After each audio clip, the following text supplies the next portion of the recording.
You get what I mean, right? When I said the movie Get Out, ganon. So you get a real social issue, and then you turn it over its head and tell the story of that real issue through a horror story, and then it becomes brilliant.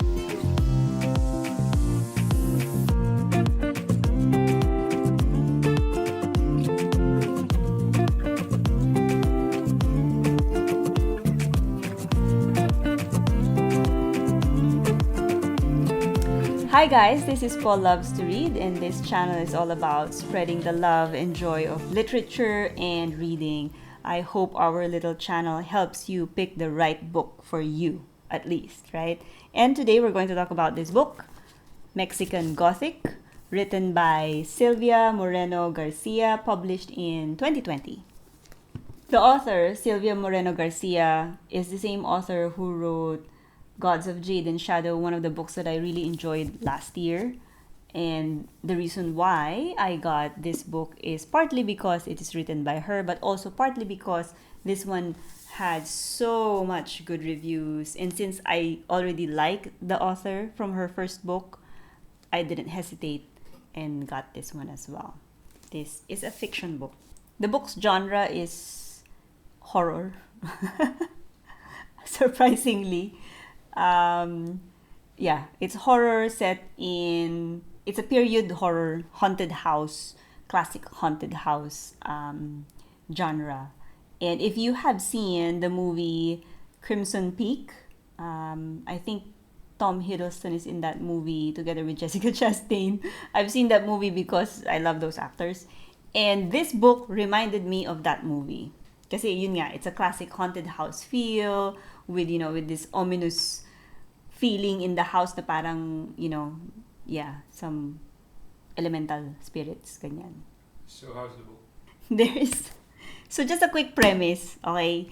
The lead character of the book, the girl, the lead character of the book is Mexican, she's Mexican, and then her cousin married into a British family. And that's where she went, in that house, and that house is a haunted house. And then this British family is the strange family. Now, that's where all the horror happens. Kasi itong British family na to, they have this idea of kind of marrying into the family and making sure that their family lineage remains pure and intact. And they have dreams of immortality and so on and so forth. All the good stuff about horror movies. All that being said, that's all great, that's all good, but there was a part in the book wherein the idea of eugenics was mentioned. And when that idea of eugenics was mentioned, that's when it got interesting for me. I got really kind of excited that, okay, maybe the horror story angle is about the eugenics part of it. Maybe that's where it gets juicier because, you have a very sensitive, contentious topic, but you are using that to tell a horror story. And to me, that was interesting. To me, that's the adult side of it. But unfortunately, sadly, the author did not push through with that idea. So parang ano lang siya, it's just, she just dangled a juicy piece of morsel and then nothing happened. So I got disappointed, and it just became a normal horror story. Not a bad horror story, but it could have been so much better if she just went and pushed forward with the eugenics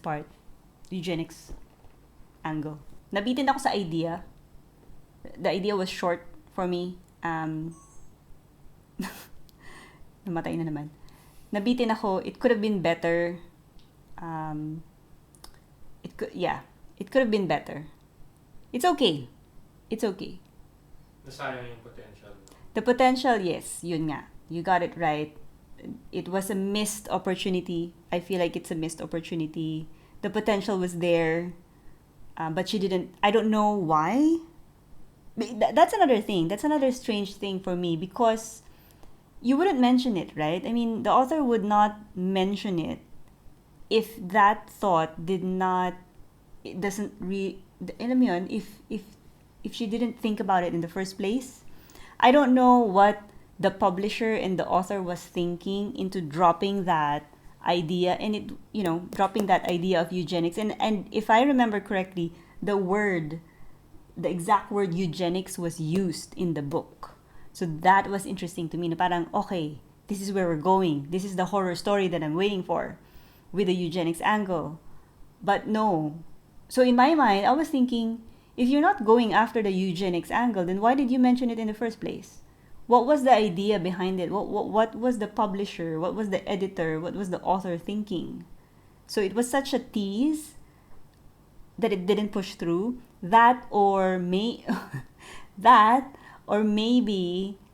the author just wanted you to think about it. Parang siguro she wanted to say it without saying it. Na parang it's up to the reader to decide if it's really eugenics or not. I don't know. For me, it's a missed opportunity. It could have been just that. It could have been just about that. Well, eugenics itself is about preserving your race, right? Ano ba eugenic science, study, belief? I don't know what it's called, but eugenics is the idea of producing and preserving the best traits in a certain race. So if you're going to be sensitive, and if you're going to be serious and political about it, think about World War II, what the Aryans did, what the idea of Aryans, diba? That even now, white supremacists or whatever. So that to me is a potential for a horror story. That could be something, kasi this book is about a haunted house. It's about immortality. Okay, I can't say anymore because I might spoil it. Pero yeah, talks about immortality and so on. So you could mix that immortality idea with eugenics and spin it into a horror story. And I think there's potential there. There really is. This type of horror story has a ghost story element to it as well. Spirits and so on. I can't say anymore because I'm gonna spoil it for you. The book is okay. It could have been more. I have to admit, I wouldn't say that I did not like it, but it's okay. It could have been better. I just was looking for something more. So I don't know if you guys agree with me, with my views here. Leave a comment or whatever. I would love to hear what you think. Just be kind. There are a lot of good horror stories based on sensitive, real life topics. If you're going to talk about race, what about the movie Get Out? Which is a brilliant movie, by the way, and it's all about race. So you get what I mean, right? When I said the movie Get Out, ganon. So you get a real social issue, and then you turn it over its head and tell the story of that real issue through a horror story, and then it becomes brilliant. So it's a New York Times bestseller. So a lot of people probably love this book more than I did. And that's fine, right? That's fine. And again, I'm not saying it's a bad book. It's not a bad book. And she's a great author, by the way. Her style of writing remains true from the previous book that I read of her, yun nga yung Gods of Jade and Shadow, which I really, really enjoyed. Her style of writing is intact. It's there. It's beautiful. It flows. It's lyrical. It's beautiful the way she writes. But for me, it's just a plot that, for me, it's just a missed potential. But I really think there are a lot of people who enjoy this book. In conclusion, this is it's okay. In conclusion, it's okay. I did not regret reading it. Di naman.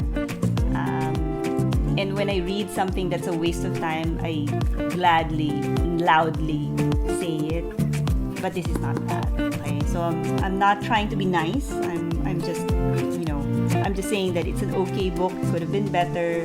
I expected more, but overall, it's a good read naman. I could really see a lot of people liking this.